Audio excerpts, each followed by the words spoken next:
Hello বন্ধুরা, তোমরা যদি এই ধরনের পং গেম বানাতে চাও তাহলে খুব ইজি প্রসেসে স্ক্র্যাচ প্রোগ্রামের সাহায্যে বানাতে পারো।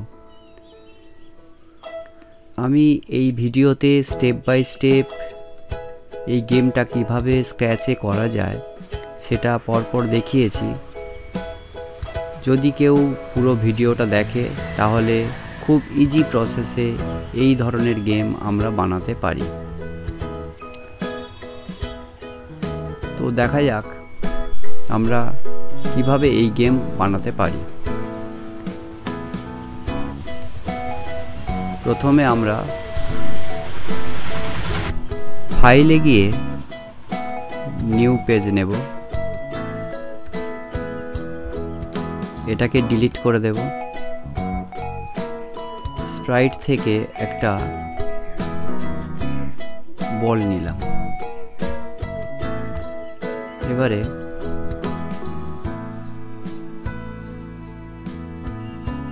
এর ওপর আমরা মুভ করাবো। তো মুভ 10 যখন দেব ও মুভ করছে। যদি আমরা এটাকে টার্ন করাতে চাই তো পয়েন্ট ডাইরেকশানে আমরা এটাকে টার্ন করাবো এবং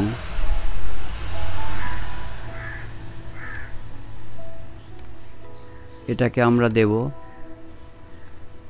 ফরএভার।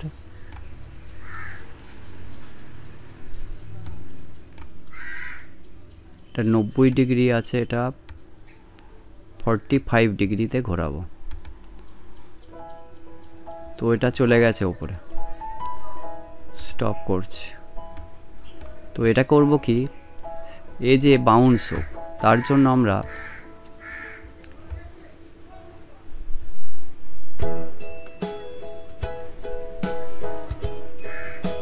এখানে আছে বাউন্স,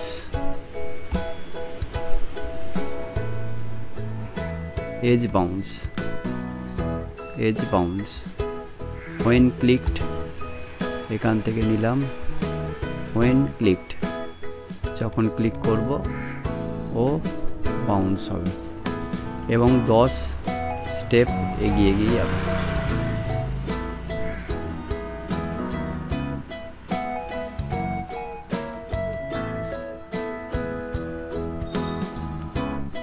স্টপ। এখন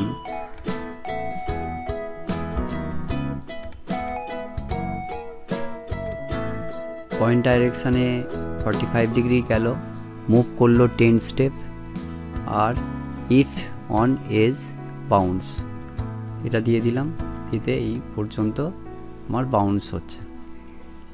এবার আমার একটা প্যাডেল নিতে হবে। তো এখানে গিয়ে আমরা এখানে প্যাডেল নেব।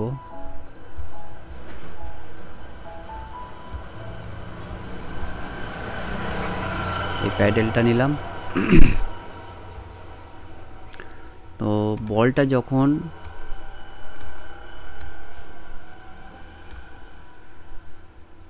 প্যাডেলে টাচ করবে, প্যাডেলটা এখানে রাখলাম। তো হোয়েন ক্লিকড ইফ কন্ডিশন নেব। তো if touching ball, touching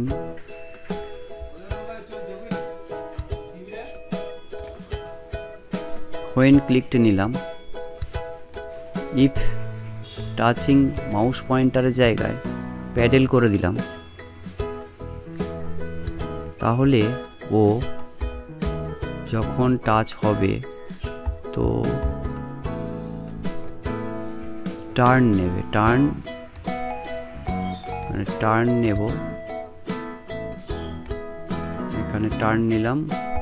180 degree ঘুরে যাবে, 170 ডিগ্রি ঘুরিয়ে দিলাম। আর কি হবে, মুভ এগিয়ে যাবে যখন ক্লিক হবে। এটা যদি কন্টিনিউ করতে চাই তো আমাদের নিতে হবে ফরএভার, তারপর হোয়েন ক্লিকড। তো আমরা যখন ক্লিক করে দেখি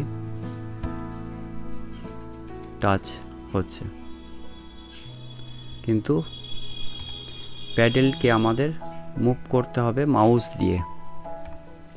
তার জন্য এখানে আসবো আমরা when clicked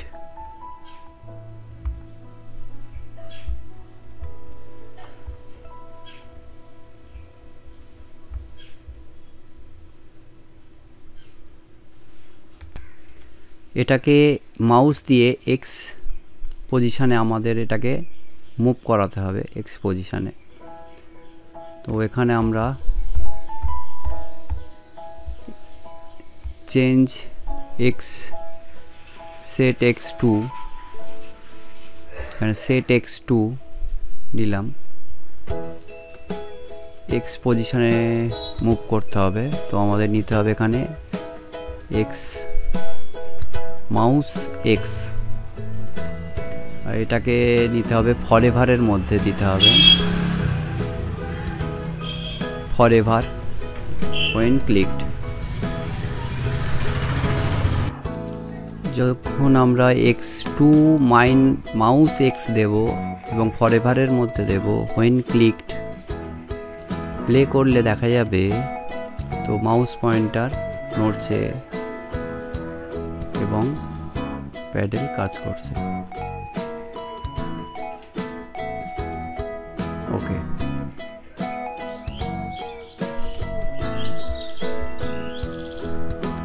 এখন স্কোর আনতে হবে। তো স্কোর আনার জন্য আমরা ভেরিয়েবলে যাব, এখানে মেক এ ভেরিয়েবল, এখানে লিখব স্কোর, SCORE, স্কোর। ওকে, স্কোরের নাম্বার চলে এসছে। তো সেট স্কোর 0।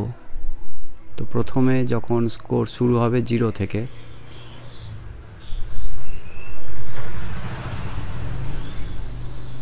চেঞ্জ ভেরিয়েবলের জায়গায় আমরা নেব স্কোর টাচিং প্যাডেল, প্যাডেলের সঙ্গে টাচ হবে তখন স্কোর চেঞ্জ হবে। তো এটা আমরা প্লে করে দেখি, চেঞ্জ হচ্ছে, স্কোর চেঞ্জ হচ্ছে।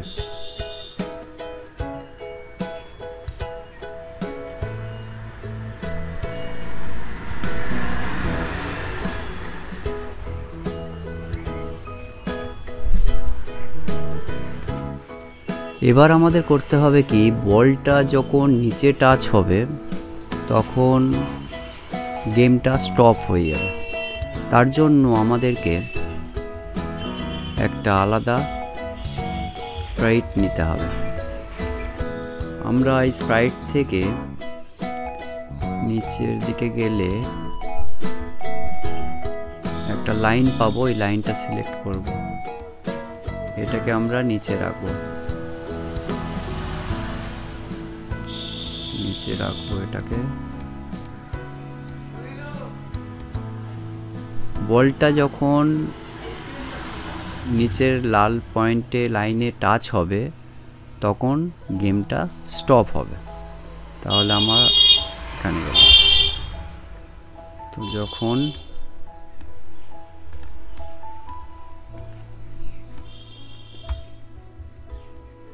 বলটা যখন টাচ হবে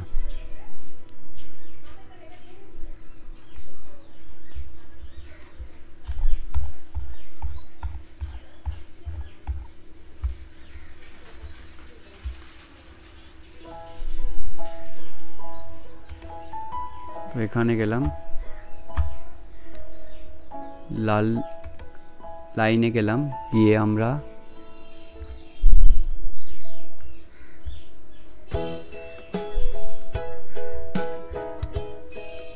when click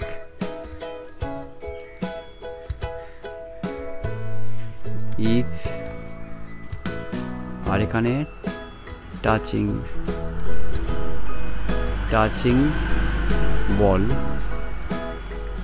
বল, এখানে হবে কি স্টপ অল, সব স্টপ হয়ে যাবে। তো দেখা যাক।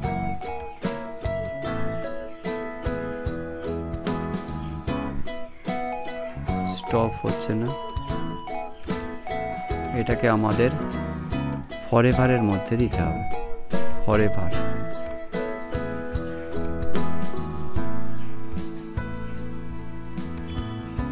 প্লে করে দেখা যাক। তখন সব স্টপ হয়ে গেল।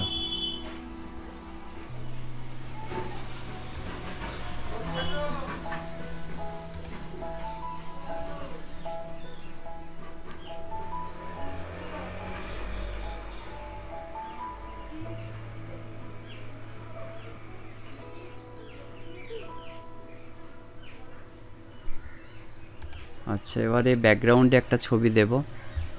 তো ব্যাকগ্রাউন্ডে একটা ছবি দেব, আর কাস্টমে যাব।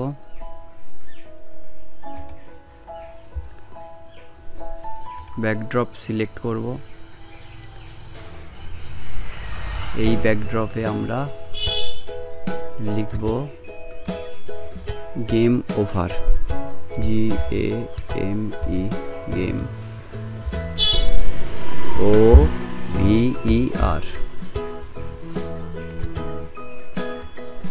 বড় করে নিলাম। তাহলে কাস্টমে আমরা একটা বর্ড ওয়াল আছে আর ব্যাকড্রপ আছে, যেটাতে গেম ওভার করেছি। তো প্রথম কোডে গেলাম,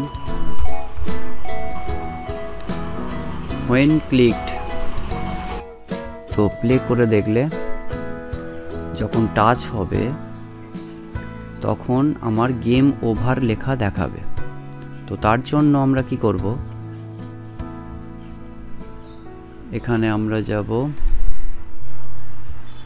সুইচ ব্যাকড্রপ 2, স্টপ অলের আগে দিলাম ব্যাকড্রপ 2,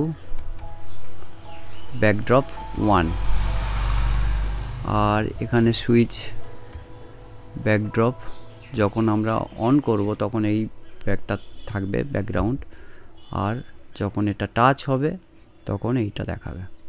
প্লে করে দেখা যাক। গেম ওভার, টাচ হয়ে আছে। যখন প্লে হলো তখন এটা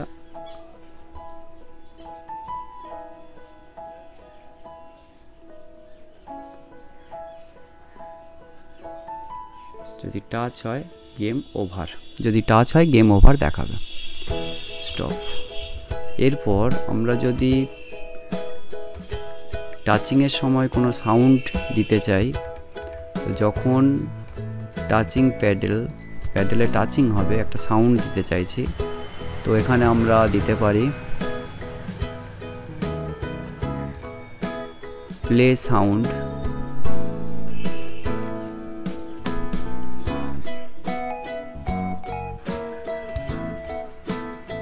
প্লে সাউন্ড,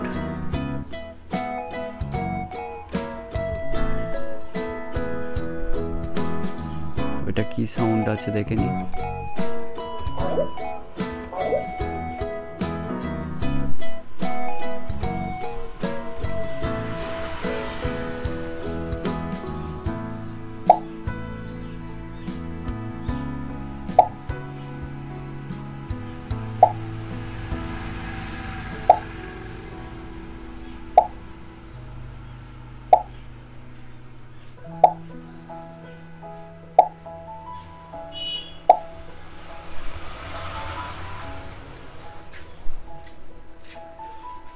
BOING কোডে গেলাম, BOING প্যাডেল, এইটা ওকে।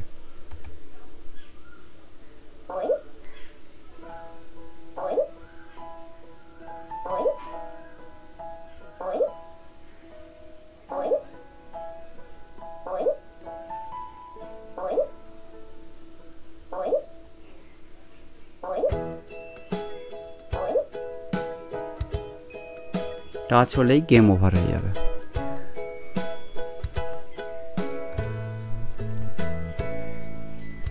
তো এইভাবে আমরা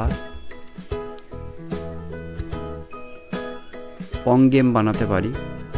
তো খুব ইজি প্রসেসে এটা দেখানো রয়েছে, তো তোমরা দেখে এই ধরনের গেম বানিয়ে নিতে পারবে। আর এই রকম ধরনের গেম অন্য যদি পেতে চাও তাহলে সাবস্ক্রাইব করে রাখবে। ভিডিওটা দেখার জন্য ধন্যবাদ।